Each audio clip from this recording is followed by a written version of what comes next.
And I think you will agree with me that whatever else you may be or wherever you are, you're a Muslim. That you have now carved out a territory, vast territory. It is all yours. It doesn't belong to a Punjabi or a Bengali or a Sindhi. It's yours. You got your central government where every unit and every province is represented. Therefore, if you want to build up yourself into a nation and get rid of this poison, God's sake, give up this provincialism. You are only voicing my sentiments and the sentiments of millions of Muslims when you say that Pakistan should be based on pure foundations of social justice and Islamic socialism, not otherism. Brotherhood, equality, fraternity of man, these are all the basic points of our religion, culture and civilization.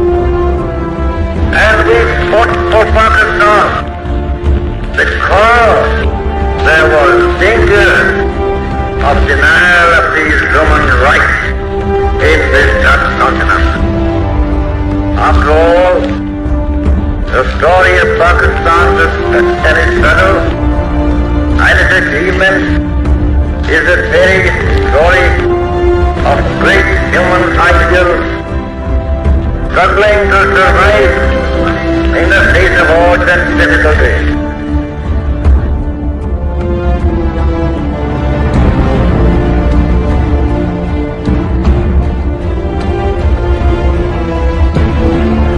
Let us now plan to build and reconstruct and regenerate our great nation. Now is the time, chance and opportunity for every Muslim to make his or her fullest and best contribution and make the greatest sacrifice and work ceaselessly and selflessly in the service of our nation and make Pakistan one of the greatest nations of the world. Pakistan is now great conflict and it can never be undone.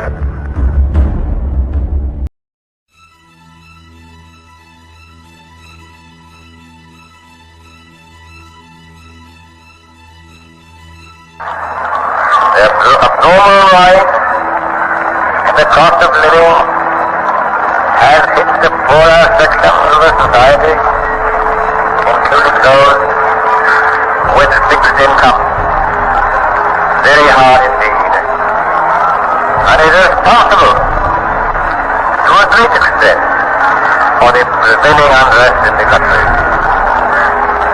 The policy of the Pakistan government is to stabilize prices at a level that would be fair to the producer as well as the consumer.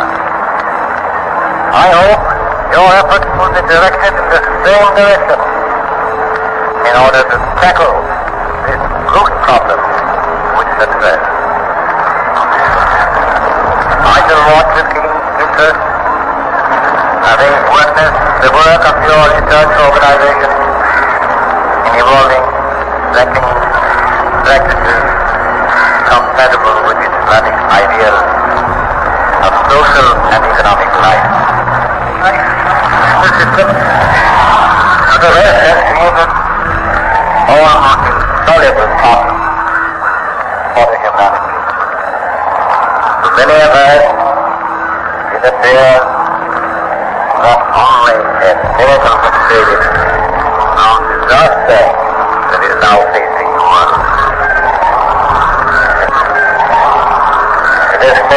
justice between man and man, and eradicate friction in the natural field. On the contrary, it was largely responsible for the two world wars in the last half century. The Western world, in spite of its advantages of mechanization and industrial efficiency, is still in a worse state than ever before it.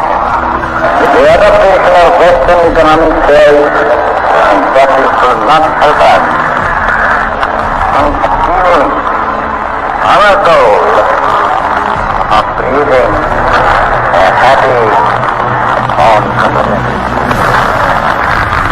We must work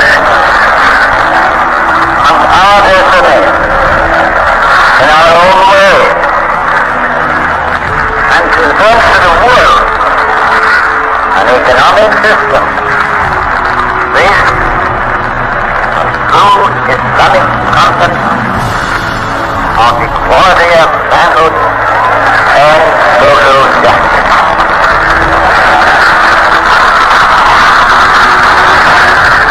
We will be here fulfilling our mission of wisdom and giving to humanity what it was done, which alone can save and secure the welfare, happiness, and prosperity of mankind. On 3rd June 1947, the British government announced the plan envisaging the establishment of the independent states of Pakistan and India. In his broadcast speech from All India Radio, the Quaid-e-Azam said, I'm glad that I'm afforded the opportunity to speak to you directly through this radio from Delhi. It is the first time, I believe, non-official has been afforded an opportunity to address the people through the medium of this powerful instrument direct to the people on political matters. It augurs well, and I hope that in the future I shall have greater facilities to enable me to voice my views and opinions which will reach directly to you, life warm, rather than in the cold print newspaper. The statement of His Majesty's government embodying the plan for the transfer of power to the peoples of India has already been broadcast and will be released to the press to be published in India and abroad tomorrow morning. It gives the outlines of the plan for us to give it our most earnest consideration. We have examined it coolly, calmly, and dispassionately. We must remember that we have to take momentous decisions and handle grave issues facing us in the solution of the complex political problem of this great subcontinent inhabited by 400 million of people. The world has no parallel for the most onerous and difficult task which we have to perform. Grave responsibilities lie particularly on the shoulders of Indian leaders.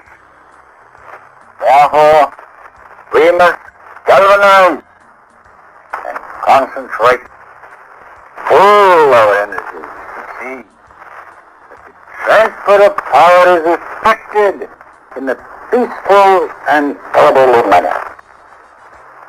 I must honestly appeal to every community, and particularly to Muslim India to maintain peace and order. We must examine the plan in its letter and spirit and come to our conclusions and take our decisions. I pray to God that at this critical moment He may guide us and enable us to discharge our responsibility in a wise and a statesmanlike manner, having regard to the sum total or the plan as a whole. It is clear the plan does not meet in some important respects our point of view. And we cannot say or feel that we are satisfied or that we agree with some of the matters tested for the plan. It is for us to consider whether the plan as presented to us by His Majesty's government should be accepted by us as a compromise or a settlement. On this point, I do not wish to prejudge the decision of the Council of the All India Muslim League, which has been summoned to meet on Monday the 9th of June. And the final decision can only be taken by the Council according to our Constitution, precedent and practice. But so far as I've been able to gather, on the whole, the reaction in the Muslim League circle in Delhi has been hopeful. Of course, the plan has got to be very carefully examined in its pros and cons before a final decision can be taken. I must say that I feel the Viceroy has battled against various forces very bravely. And the impression that he has left on my mind is that he was actuated by a high sense of fairness and impartiality. And it is up to us to make his task less difficult and help him, now that the plan has been broadcast already, and makes it clear in paragraph 11. The referendum will be made with the electorate of the present Legislative Assembly in the Northwest Punjab province, who will choose which of the two alternatives in paragraph 4 they wish to adopt.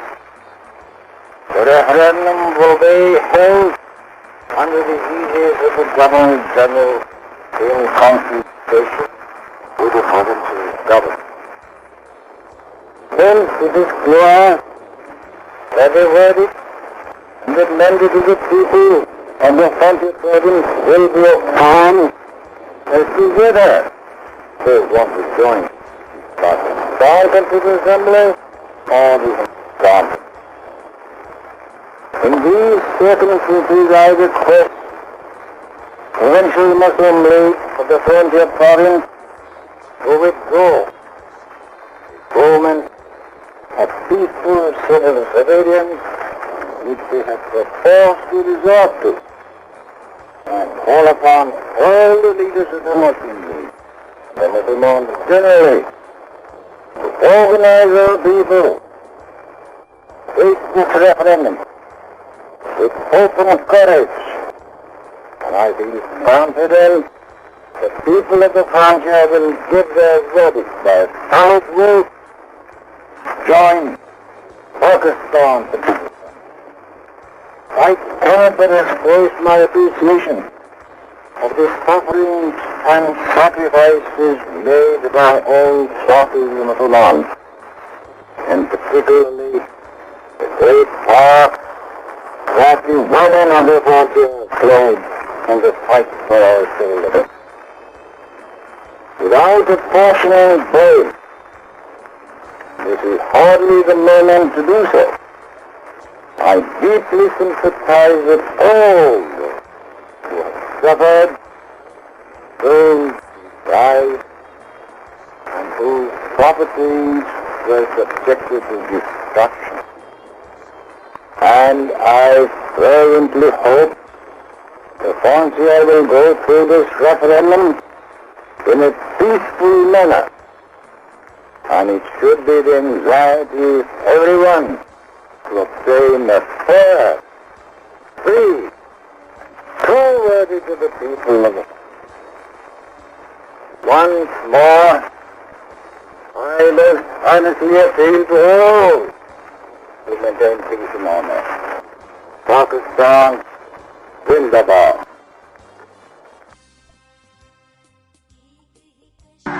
If we take our inspiration and guidance from the Holy Quran, the final victory, I once again say, will be ours.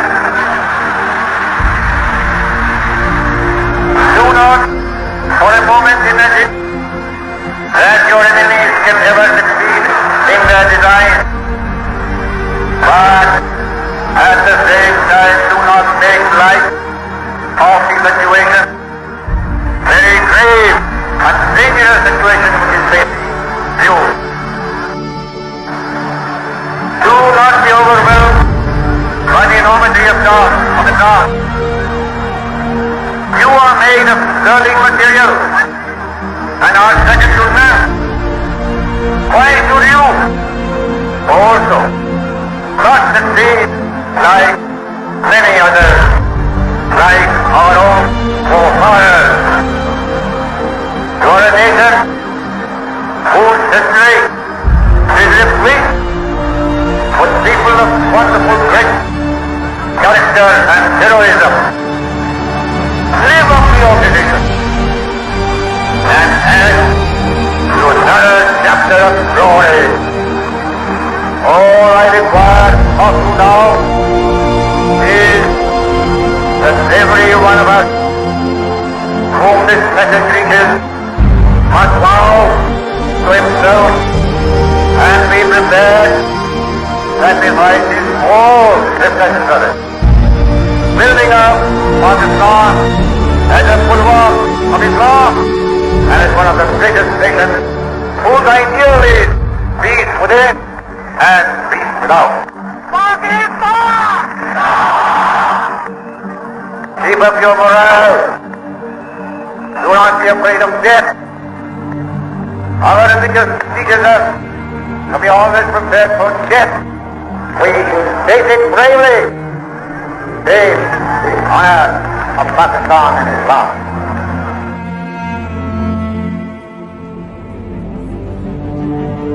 There is no better salvation for a Muslim than the death of a martyr for a righteous cause.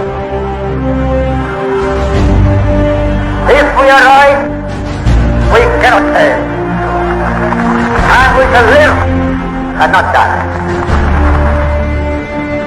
Do your duty on a gracious God. There is no power on earth that can undo Pakistan.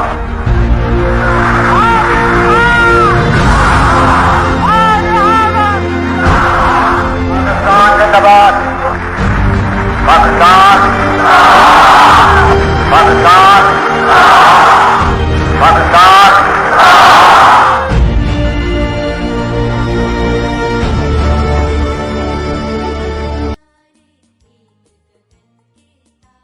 Let me make it very clear to you, and leave no doubt, that the state language of Pakistan is going to be Urdu and no other language.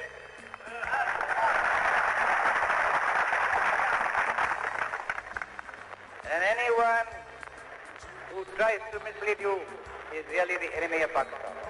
Without a state language, no nation can remain tied up solidly together and work. Look at the history. Every government has got to have some state language. Therefore, so far as the state language is concerned, Pakistan's state language shall be Urdu.